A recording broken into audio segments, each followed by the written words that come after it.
એટલે ગુજરાતની જનતાને નમ્ર અપીલ કરું છું કે તમારા ઘરના રસોડાની અંદર એક જ તેલ હોવું જોઈએ ખજૂરભાઈનું અન્નપૂર્ણા સિંગતેલ. હા એટલી રાઈડ કરી નાખે. પૂછ્યું ભાઈ તને લાવો કઈ ને ઉપર આય. ઉપર આય. અમને એમ તો તને કઈક થઈ ગયું. હા, આ કઈ સેમ રેડમેડ છે. હમણાં રાડો નાખી નાખ. હવે ઇવેન્ટમાં લઈ જવા જો. આ બંદૂકા વાળા ખાય છે હું. હજી એક વાર.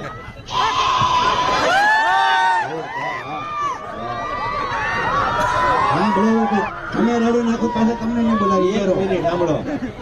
મમ્મી આવ્યા છે તારા પપ્પા કાકા છે. તું તો મહેસાણાનો છો. ઓહો ધંધુકાનો છે ભાઈ. ધંધુકાની આ તમે જુઓ અવાજ જુઓ તમે ભાઈ. તું શું ખાશો?